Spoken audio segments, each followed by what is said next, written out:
किसी घने जंगल में गिद्धों का एक झुंड रह करता था। उनका पूरा झुंड एक साथ उड़ना भरते और साथ में ही शिकार करते थे। एक बार वो सभी उड़ते उड़ते किसी टापू पर पहुंच गए। वहां बहुत सी मछली और मेढक रहते थे। उन्हें वह टापू बहुत अच्छा लगा। उसके खाने पीने और रहने की सारी सुविधाएं उस टापू पर मौजूद थी। सभी गिद्ध उसी टापू पर रहने लगे। अब उन्हें शिकार के लिए कहीं जाना भी नहीं पड़ता था। सभी बिना किसी मेहनत के भरपेट भोजन करते और उस टापू पर असल में जीवन जीने लगे।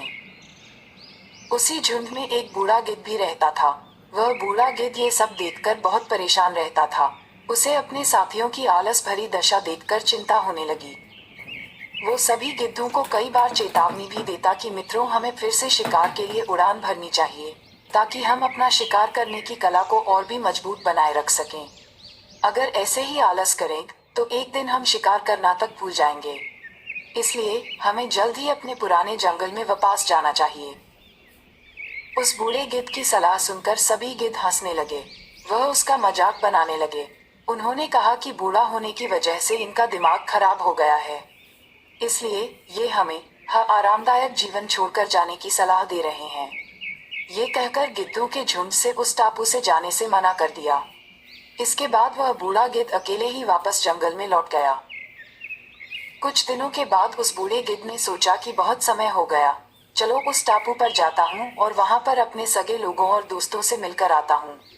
वह बूढ़ा गिद्ध जैसे ही उस टापू पर पहुंचा, वहां की हालत देखकर वह हैरान रह गया। वहां का दृश्य बहुत भयावह था। उस टापू पर मौजूद सभी गिद्ध मर गए थे। वहां पर सिर्फ उनकी लाशें ही पड़ी थी। तभी उसे कोने में एक घायल गिद्ध दिखाई दिया। वह उसके पास गया और वहां की हालत के बारे में पूछा। उसने बताया कि कुछ दिन पहले इस टापू पर चीतों का एक झुंड आया था, जिन्होंने उन पर हमला कर दिया और सबको मार दिया। हम लोग बहुत समय से ऊंचा उड़े नहीं थे, तो हम अपनी जान भी नहीं बचा सके। हमारे पंजों में उनसे मुकाबला करने की क्षमता भी कम हो गई थी। उस घायल गिद्ध की बात सुनकर बूढ़े गिद्ध को बहुत दुख हुआ।